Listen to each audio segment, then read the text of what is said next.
Hi everyone, how are you.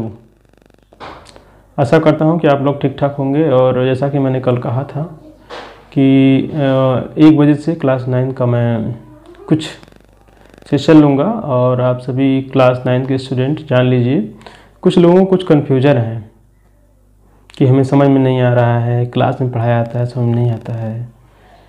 ऐसी कौन सी चीज़ें हैं जो समझ में नहीं आ रही हैं आपको? इतना संसाधन इस समय है, इतनी सारी चीज़ें अवेलेबल हैं और सब कुछ है आपके पास। यूट्यूब है, इंटरनेट है, गूगल है, फिर मैं कह रहा हूँ, फिर आपका ऐप्स बता दिया। इसके बावजूद भी क्या चीज़ें ऐसी हैं जो समझ में नहीं आ रही हैं। बहानाबाजी आप लोग छोड़ दीजिए प्लीज़, और सिर्फ पढ़ाई पे ध्यान दीजिए। जो चीज़ समझ में नहीं आ रही बताइए हमको कि ये टॉपिक समझ में नहीं आ रहा है, उसका उपाय होगा ना।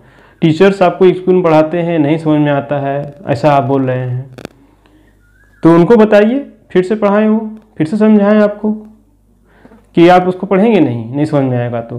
क्या दुनिया में लोग जो पढ़ रहे हैं, जो टॉप कर रहे हैं, जो 90, 95, 98% तक ला रहे हैं, कैसे ला रहे हैं? बहाना करके कि मुझे नहीं आ रहा है, टीचर नहीं समझा पा रहे हैं। ये सब चीज़ें छोड़ दीजिए। और इसके पहले आप क्या कर रहे थे? इसके पहले अगर देखा जाए तो क्या कर रहे थे? लेकिन मैं अभी सोच रहा हूँ कि आप लोगों को कुछ ना कुछ चीज़ें दूँ। कहा जाता है कि something is better than nothing. जहाँ कुछ नहीं है वहाँ कुछ तो है। कुछ तो मैं आप लोगों को पढ़ाना चाह रहा हूँ, कुछ बताना चाह रहा हूँ। चेक करूँगा, प्रॉपरली रहूँगा आपके साथ।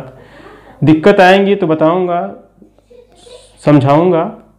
और ये चीज़ अपने दिमाग से निकाल दीजिए कि मुझे समझ में नहीं आ रहा है। ऐसी कोई चीज़ ही नहीं है कि जो समझ में ना आए, सबको समझ में आ जाएगा। बस केवल आप अपना जो थिंकिंग है ओनली पॉजिटिव रखिए, केवल पॉजिटिव।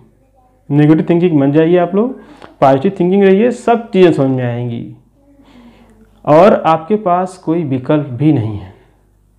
अगर कोई विकल्प होता तो हम विद्यालय पर आते, टीचर्स को लेके आते, सबको लेके आते, पढ़ाया जाता, प्रॉपरली क्लास चलता।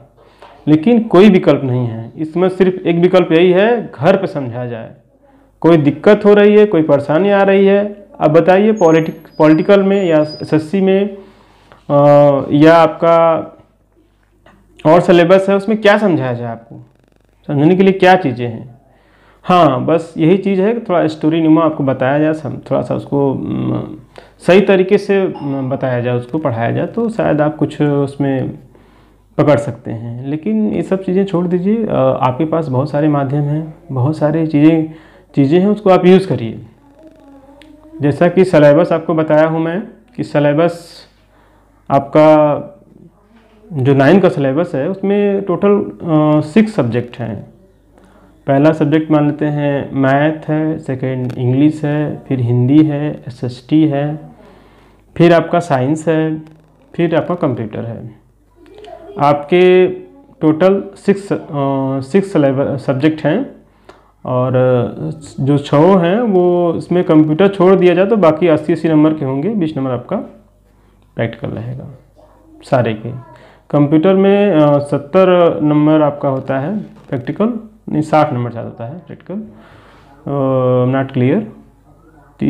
60 या 70 होता है, लेकिन कंप्यूटर में मैक्सिमम नंबर होता है प्रैक्टिकल का। तो आप लोग कंप्यूटर विशेष वो नहीं होता है, उस पर ज़्यादा कमांड नहीं करना है। ज़्यादातर आपको अगर चीज़ें समझ में नहीं आ रही हैं तो हो सकता है मैथ हो। मैथ के लिए मैं कह रहा हूँ कि कोशिश करूँगा आप लोगों को सही तरीके से बता सकूँ, पढ़ा सकूँ, गाइड कर सकूँ। सारी चीज़ें अवेलेबल है, एक से एक टीचर अवेलेबल हैं। क्या चीज़ें समझ नहीं आएंगी? ये चीज़ें आप कहना छोड़ दीजिए समझ नहीं आता है। कुछ चीज़ें तो है मिल रही हैं आपको, जहाँ आप कुछ नहीं पढ़ पा रहे हैं कुछ तो पढ़ पा रहे हैं। लॉकडाउन चल रहा है, इतना बड़ी महामारी चल रही है, ज़रा सा सोचिए, आप लोग बड़े हो गए हैं। ये चीज़ें छोड़ दीजिए कि मुझे समझ नहीं आ रहा है, मेरे पास मोबाइल नहीं है। मोबाइल नहीं है तो जिसके पास मोबाइल नहीं है तो वो भाई अरेंज करे, बुक अरेंज करे, घर पे पढ़े। किसी का मोबाइल लेके हमको भेज सकता है तो भेजे, नहीं भेज सकता है तो कोई दिक्कत नहीं है। लेकिन बहानेबाजी मत करिए आप लोग कि मुझे समझ में नहीं आ रहा है। समझ में ऐसा कोई चीज़ है ही नहीं जो ना आए। अभी आप क्लास 9th में कोशिश करेंगे तो ऐसा कुछ चीज़ नहीं है जो समझ में आए। और जैसा कि मैंने बताया आपको कि 1 बजे जो सेशन बताया था मैं आपको, 1 बजे मैं भी देख रहा हूँ कौन कौन लोग ऑनलाइन होते हैं।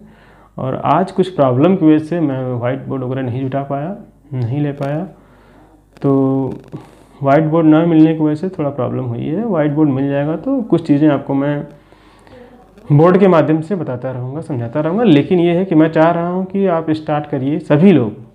कल लगभग चैप्टर 1 का जितना एक्सरसाइज है, 1 2 3 4 जो भी है, लगभग क्लियर करिए। क्लियर करके बताइए हमको। मैथ से स्टार्ट करिए, मैथ पढ़िए, मैथ लगाइए। दिक्कत आती है बताइए हमको, सर ये नहीं आ रहा है, बताइए हमको, क्वेश्चन बताइए। एनसीईआरटी अब तो आ गया, अब तो कोई दिक्कत नहीं, बस खाली आप चैप्टर का नाम और एक्सरसाइज और क्वेश्चन नंबर बता देंगे तो कहीं से कोई भी मिल सकता है, कहीं से भी कुछ भी आंसर मिल सकता है, कहीं से भी कुछ भी समझ सकते हैं आप। बस लेकिन कोशिश करेंगे तब, बहाना नहीं, कोशिश ट्राई करेंगे, कुछ भी हो सकता है।